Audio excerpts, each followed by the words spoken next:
Over on the stove behind me, I'm cooking a pot of gumbo for another video today, and I thought to myself, what's gonna go better with gumbo than good old Southern style buttermilk cast iron skillet cornbread? So we're gonna bring that video to you today. I'm John Woods with All Things Food, and I love to cook, but I cook to love, so let's talk Southern style cornbread.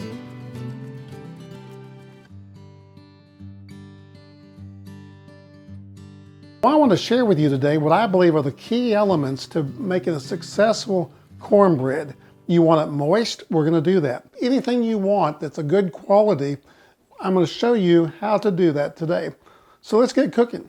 We have to have cast iron skillet, and this is a 9-inch skillet, and keep that in mind because it does play into our recipe today, because the recipe I'm sharing is designed for a 9-inch skillet. If you have a bigger skillet, 10, 12 inches or whatever, you may need to double the recipe. If not, your cornbread's going to be too thin and too dense. But you can figure that out, I'm sure. But anyway, cast iron skillet, it's well seasoned, and some people will have one skillet, one cast iron skillet that's dedicated exclusively to cornbread and nothing else, because we're really fanatics about our cornbread in the South, and that's what I do with this one cast iron skillet. Nothing else is cooked in this.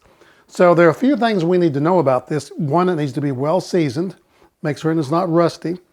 And then before we cook in it, we're going to take some oil. And this is my favorite oil, avocado oil. And I like this because it has a very high smoke point. And this gets up to about 520 to 40 degrees or thereabouts. So I don't have to worry about it burning at all. And I'm going to coat this skillet with just a little bit of that oil. Coat the bottom of it. Coat the sides of it. That's very important what I'm doing here. You can use Crisco vegetable oil. I don't recommend using butter or olive oil because it'll burn, but anyway, that's nice and coated. Let me tell you something else that's very important about cast iron. This is a cold skillet. We have a cold oven over here, and we talk about preheating all the time. Don't do it with a cast iron skillet. So I'm gonna stick this into the oven, and that'll stop a couple things. One, it'll stop from ruining the finish on the skillet over time, and it'll stop, it's called thermal shock, and it'll stop it from warping, and you've seen that on many skillets, and you may have one like that. So the cold skillet going into the cold oven, but here's something else we need to know. It's going to go into a specific place in the oven. Top shelf, right in the middle. That seems to be the best spot in most ovens for cooking quite evenly. So let's go ahead and do that. Right into that oven. I just turned the oven on so it's still cold. But here's another secret I'm going to show you. You won't see this anywhere else, and this is such a good secret. Hit like and subscribe because this is well worth it. I'm going to take this pan here, and this pan actually came with the oven for steaming, but you can use any kind of pan that will hold water. And we're going to stick that water in this pan right down below our cast iron skillet. And why am I doing that? Well, this is amazing. You don't want dry cornbread. You want moist cornbread. And the moisture that comes, the steam that comes up off of that pan, out of that pan, is going to help your cornbread to develop that one quality we all want. We want moist cornbread. So we're going to let that heat up. Now let's step on over here and look at some of the simple ingredients that go into really good cornbread. These ingredients are really, really simple. Now, the question I want to ask you, do you put sugar in your cornbread? Tell me on the comments below. But I'm of the opinion that true Southern cornbread does not get sugar. And I know I'm going to make some people mad today, but I think that's something that kind of migrated down to us from the North when they made Johnny cakes. But I think originally Southern cornbread did not have sugar in it. And so these are simple ingredients. I have some cornmeal here. And this happens to be the Martha White hot rise cornmeal, which I think is really, really good if you can get it. If you can't get it, just use regular self-rising cornmeal. Then we have a ½ cup of self-rising flour. Notice I said self-rising flour. It's very important. We want that. So we're going to mix that right. We're going to pour that right in there. So I'm going to mix those and blend those together. Now we have what we call our wet ingredients. We have our eggs. I'm going to use 3 eggs for this recipe. And by the way, these are very expensive these days. If you've been to the store, I think it's almost $9 for a dozen eggs. This used to be a cheap recipe to make, but anymore it's not. See if I can break this without making a mess.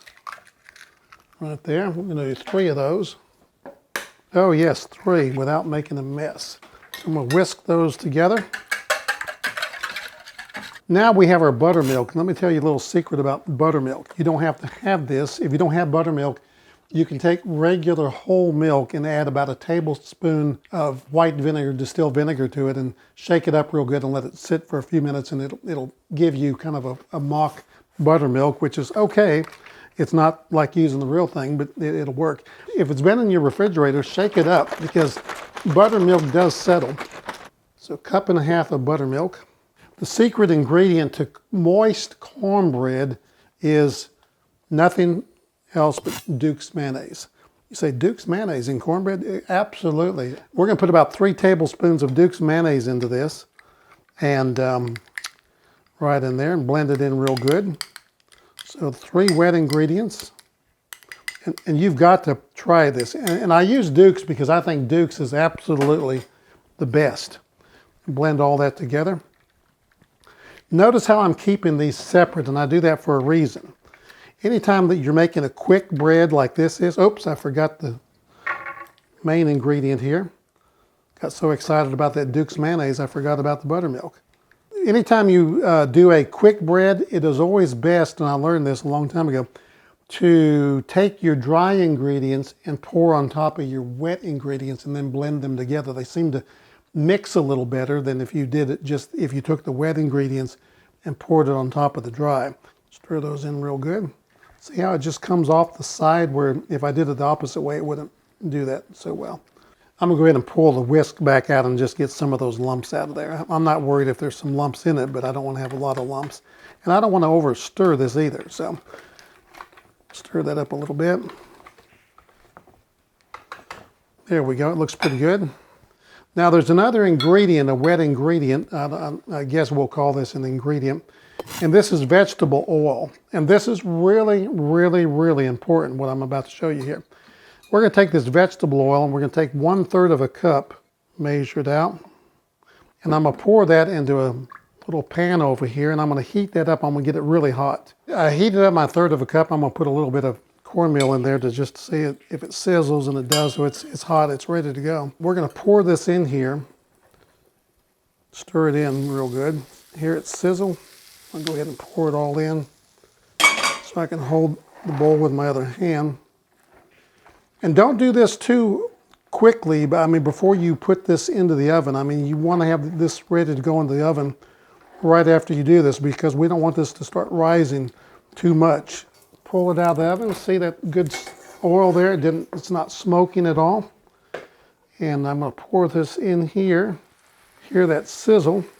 I'm going to take this, get my glove, and I'm going to shake it just to kind of get it nice and even. And this is going to go back into the oven, 425 degrees, and we're going to check it in about 20-25 minutes thereabout. Oh boy, that looks nice and golden brown, just like the way we want it. I tell you, that's really beautiful looking cornbread. Now, the question is, how do we know if it's done? There are a couple techniques that people use. I'm not really fond of the toothpick method.